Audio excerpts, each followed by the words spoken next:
Because we don't want people to see us. We don't want people to know us. We don't want people to see that we don't measure up. And so we pretend. We put on masks. We act like we're something that we're not. We're one thing with one group of people. We're another thing with the other group of people. Whatever it takes in order to fit in. Whatever it is, it takes to be liked. Because we know we can't possibly be liked for who we are. We've got to be something different. And the harder we try, and the better it works, the worse it is. Because you can't lie to yourself. You know that the person that they like isn't even you. They like a mask that you can't let drop for a minute. And so you end up with more brokenness. And again, the same thing with the brokenness, of that type of brokenness. You end up cutting yourself and abusing yourself. As you have relationships that are torn up and messed up. You stay in relationships that you shouldn't be in.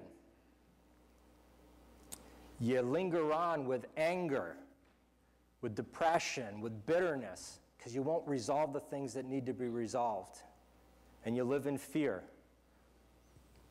And until you give that stuff to God and let Him change you, until you restore the rhythm, it goes from being a rainy, drizzly day all the time to being a storm. If you think about our relationships, pretty much the worst thing in our lives have to do with friends and family. And the worst days of your lives are when those relationships are broken and torn up. It's a storm that rages.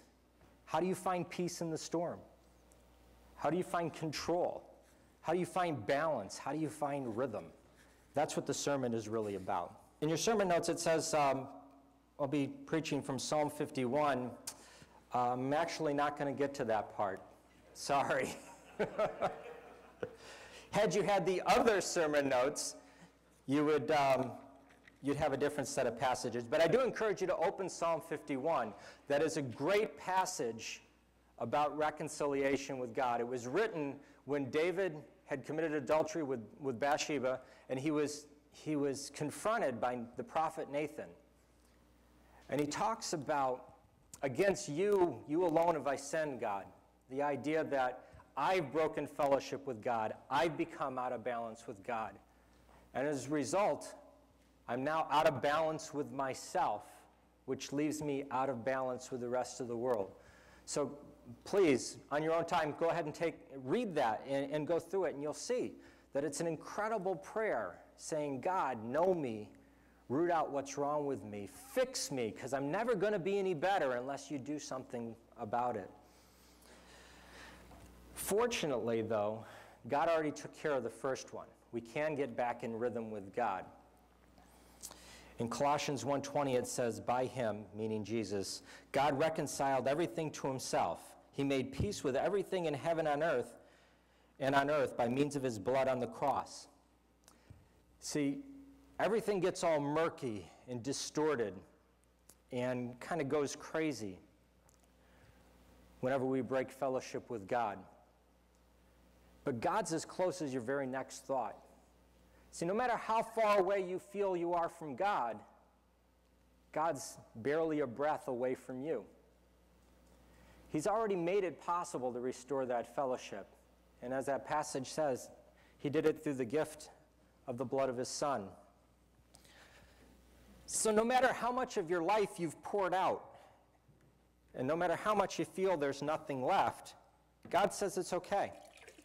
I got more. And God is quite capable of making things right again.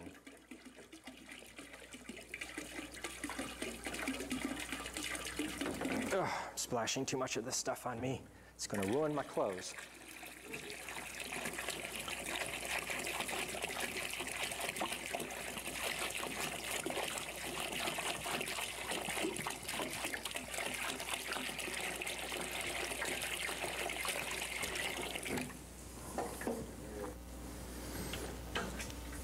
He says, hey, I can make it just like it never happened. Come on, make it just like it's never happened. Come on. Come on. Come on. Okay. I can make it, well, it'll get there. I can make it just like it never happened. We can be in relationship with each other. We can be restored. And God says, I've already done everything necessary. All you have to do is join me. Guess what? We can also have peace with ourselves again. Jesus says, I'm leaving you a gift, peace of mind and peace of heart. The peace I give isn't the peace the world gives, so don't be troubled or afraid. It's in John 14. In Romans 8 it says, if the Holy Spirit controls your mind, there is life and there is peace. So you don't have to be at odds with yourself. You don't have to be at odds with that broken image of who you think you are. Because Jesus has already paid the price to restore your relationship with God. And his love for you is all you need to restore your relationship with yourself. See, no matter how bad you've messed things up, no matter how unlovely you think you are, God says you're incredible, and I love you. You are so valuable to me. It doesn't matter if anybody else sees it. God says, I see that. And when you start looking at that mirror and seeing yourself with God's eyes, then you can be in rhythm with yourself again. You can also be at peace with others. Now, he tells us in Romans 12 to do your part to live in peace with everyone. And in a little bit, we'll talk about doing your part. In 2 Corinthians 13, it says, live in harmony and peace, and the God of love and peace will be with you. The idea that peace is possible, that these things can change, and that that cloudy, broken life that you had, where you didn't want others to see you, can be restored to being a clear, transparent glass again. You know, there are people who go through life with their masks, and they can be in a room full of friends and family and be totally alone because nobody knows who they are. And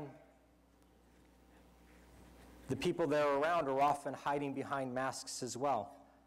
Until we have the transparency that comes from a life that's right with God and right with ourselves and right with others, we're not going to have peace in our relationships. There won't be any rhythm or balance with others. We have to achieve that right life. Now, all of these things are connected. We can give you a formula for making peace with the people around you. And there's all kinds of programs and self-help groups, and they're all good. But see, these things are all interconnected. Because in order for you to have a right relationship with others, you also have to have a right relationship with yourself. It's hard to believe that someone else can love and accept you if you can't love and accept you. If you can't look in the mirror and see something worth loving, it's hard to accept somebody else's love.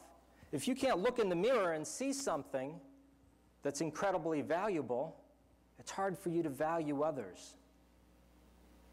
So they all tie together. How you see yourself affects how you see others. How you see others affects how you see yourself.